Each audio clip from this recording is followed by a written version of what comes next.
Why do empaths keep attracting narcissists? You set boundaries, they slip past. You leave, they pull you back. You forgive, and somehow the cycle resets. It isn't random. It isn't fate.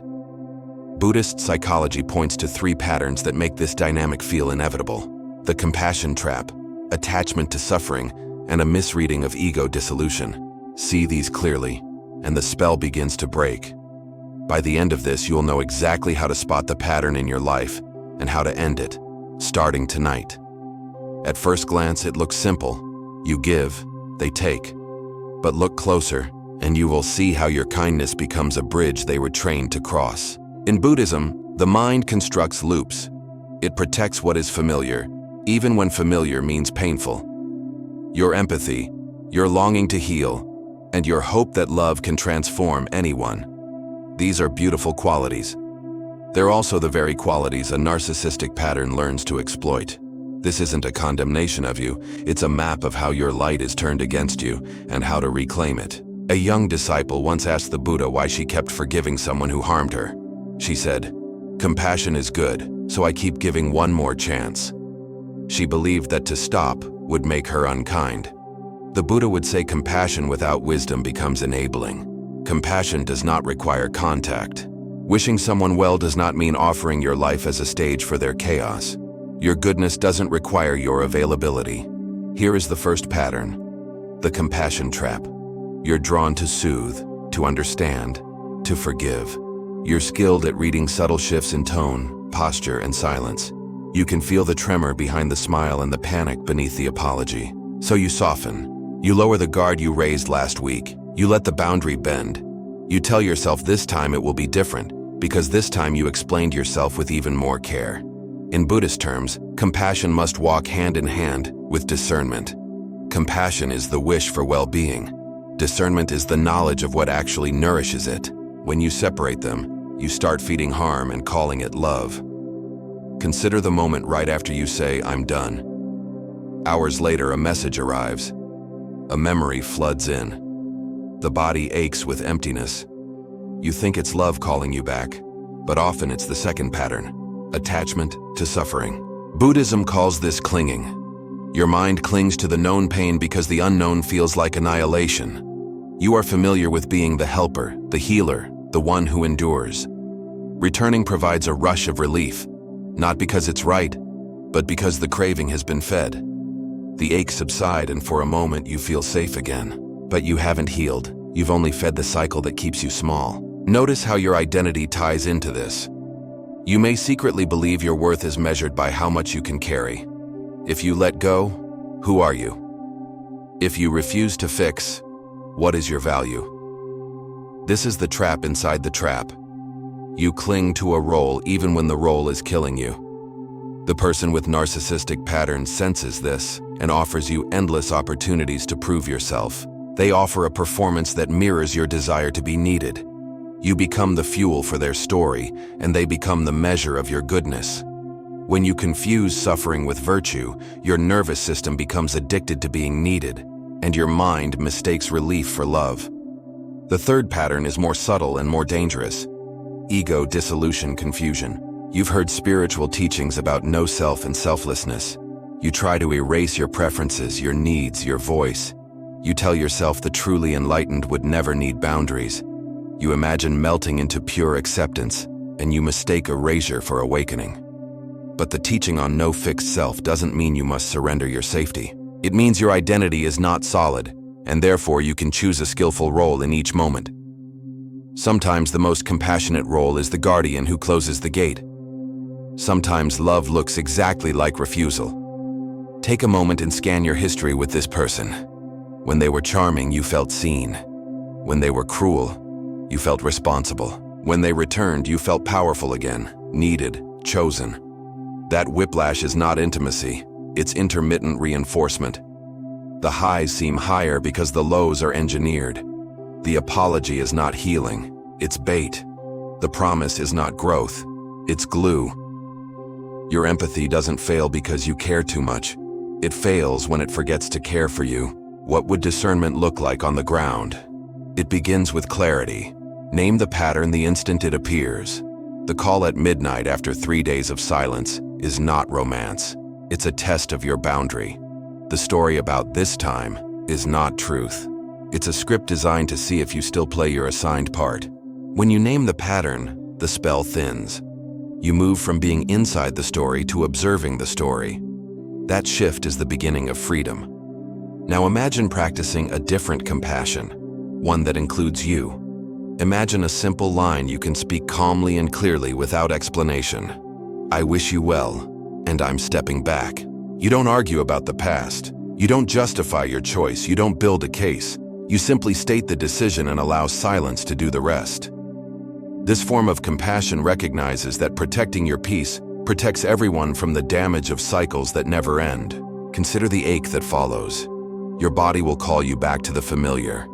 Let it speak. Sit with it. Breathe. Label the waves as they rise. Pull. Ache. Panic. Watch how nothing terrible happens when you don't answer.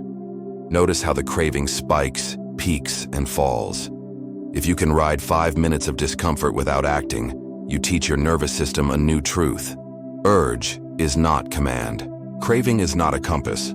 The more you practice this, the shorter the storms become and the longer the clear days feel. You may worry that boundaries are unloving. Notice how that belief serves those who cross them. A healthy boundary is a gift because it reveals reality. It tells the other person precisely where they end and where you begin. It reveals whether they are capable of respect or only interested in access. It replaces dramatic speeches with simple lines. Your boundary is not a punishment. It is a mirror that says, "This is what respect looks like here." Shift your identity. If you have spent years being the healer, try becoming the guardian.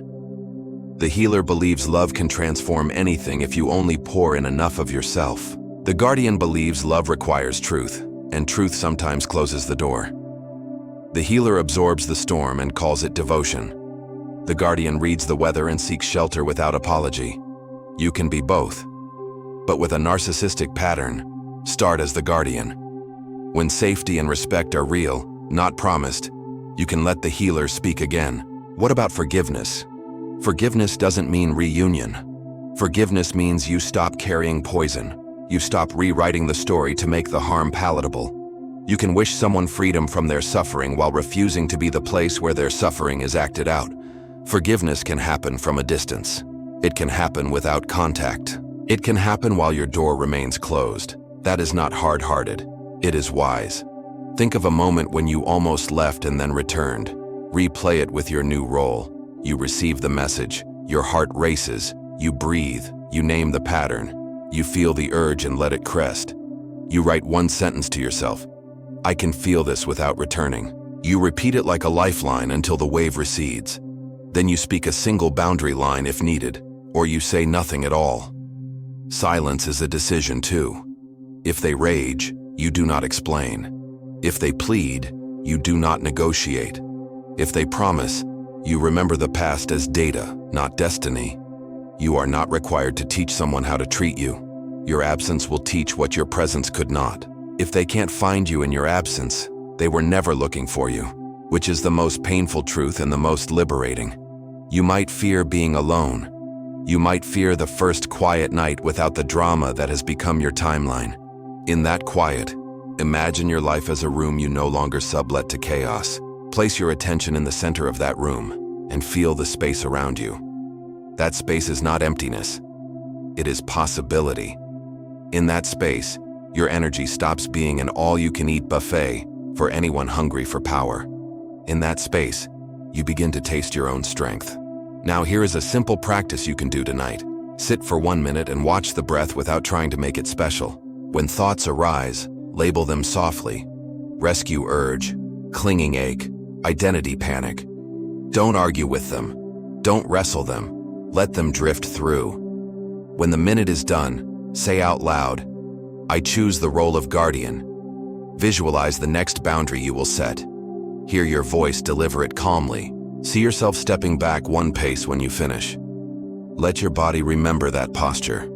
That step becomes an anchor. Each time you feel pulled, you can repeat it, and your body will recall the decision. Write 3 behaviors that define your guardian role. Perhaps you do not answer late-night messages. Perhaps you only meet in public places. Perhaps you allow yourself a full 24 hours before responding to any emotional demand. These are not punishments. They are conditions for sanity. They turn love into something measurable: respect, consistency, accountability. Without these, there is no relationship. There is only a performance with you as the stagehand. If their response to your boundary is rage, manipulation, or sudden collapse into self-pity, you have your answer. If their response is consistent respect over time, then the conversation changes. You are not forbidding reconciliation forever. You are insisting on evidence. You are shifting from story to data. The evidence you need is not grand gestures. It is small, boring, steady respect. It is what narcissistic patterns resist most because it requires equality, not adoration. This is not about hating anyone, it's about clarity.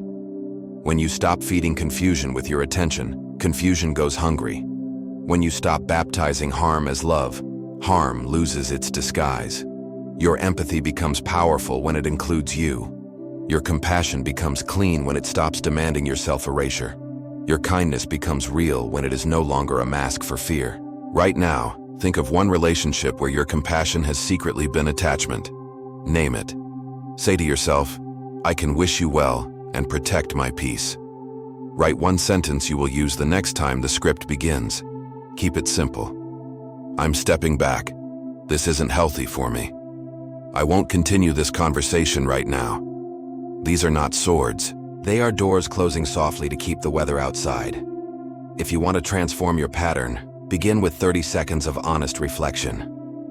Where do you bend because you fear being called unkind? Where do you confuse craving with caring? Where do you tell yourself that being erased is spiritual? Your answers will not condemn you, they will free you.